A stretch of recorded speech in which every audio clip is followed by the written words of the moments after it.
Hello friends, this week's contemplative video is on the spiritual community, and it's an extension of last week's discussion of the difficult choices we must make in life that include making decisions about our family. And so then one might consider entering a spiritual community.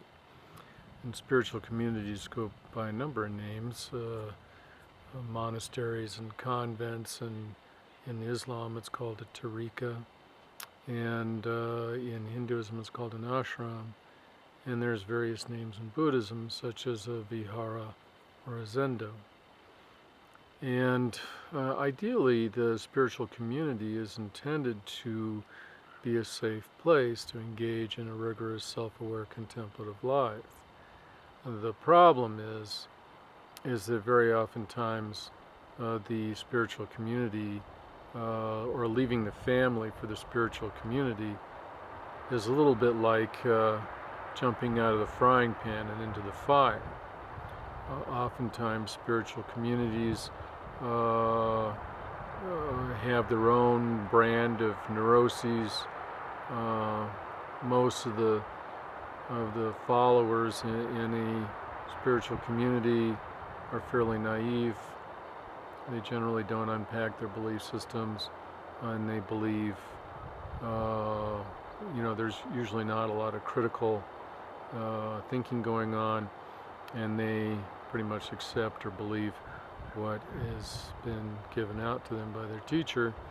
And in many cases, the teacher or abbot of the monastery is somebody who started out being a naive devotee and was so unquestioning about the belief system of his or her teacher that he or she was elevated to the position of abbot when the teacher died, or guru, or whatever term you want to use for that leader of the ashram.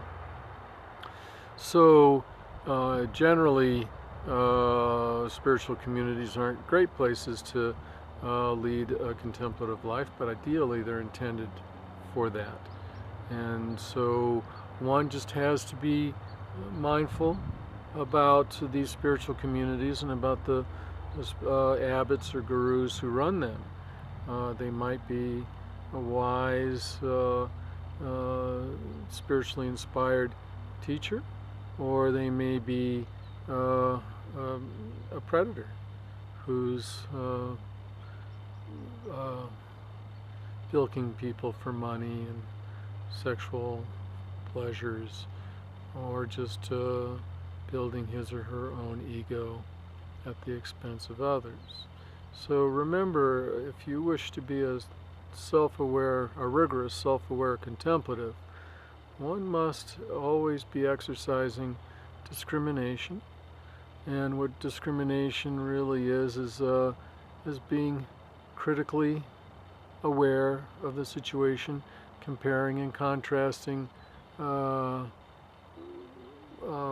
the situation to make sure the situation or the person or the teaching or the doctrine or the holy book is well expressed, is properly translated, is properly understood, and that one is not leaving a dysfunctional family for another dysfunctional family. So, okay, friends, have an excellent contemplative week, and to be rigorous in your meditation practice and rigorous in your study of contemplative traditions and methods, and don't forget to exercise critical thinking. Thank you.